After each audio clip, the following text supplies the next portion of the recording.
आणि एक मोठी बातमी हाती येते। अँटेलिया स्फोटक प्रकरण आणि मनसुख हिरेन हत्या प्रकरणी बडतर्फ पोलीस अधिकारी सचिन वाजे, एन्काउंटर स्पेशालिस्ट प्रदीप शर्मा यांच्यासह अन्य आरोपींच्या विरोधात अखेर आरोप निश्चित करण्यात आलेले आहेत। 5 वर्षांच्या प्रदीर्घ काळानंतर अखेर मुंबई सत्र न्यायालयाने आरोप निश्चित केलेत, त्यामुळे खटल्याच्या सुनावणीचा मार्ग अखेर मोकळा झालेला आहे।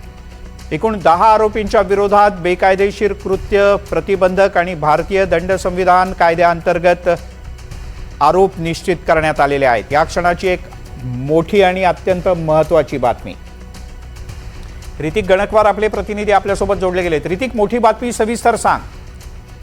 नक्कीच आपण बघतोय की अँटेलिया स्फोटक प्रकरण आणि त्यामधली आपण बघितलं मुकेश अंबानी यांच्या घराखाली जे स्फोटकाने भरलेले स्कॉर्पिओ होती त्याचे मालक मनसुख हिरेन यांच्या हत्या प्रकरणाचे हे प्रकरण आहे। आणि या प्रकरणी आता आपण बघितलं तर NIAचं जे विशेष कोर्ट आहे मुंबईतलं त्याच्यामध्ये आरोप निश्चिती जी आहे ती झाल्याचं पाहायला मिळतं। यामध्ये आरोपी प्रामुख्यानं पोलीस दलातील बडतर्फ पोलीस अधिकारी सचिन वाजे, एन्काउंटर स्पेशलिस्ट प्रदीप शर्मा यांच्यासह अन्य 10 जण जे आहेत त्यांच्यावरती आरोप निश्चिती झाल्याचं पाहायला मिळतंय। आणि आता या खटल्याची सुनावणी जी आहे ती आता नियमित होणार असं आपल्याला पाहायला मिळतंय। एकंदरीत 5 वर्ष लागलेले आहेत आरोप निश्चित व्हायला। अतिशय चर्चेतलं प्रकरण झालेलं होतं।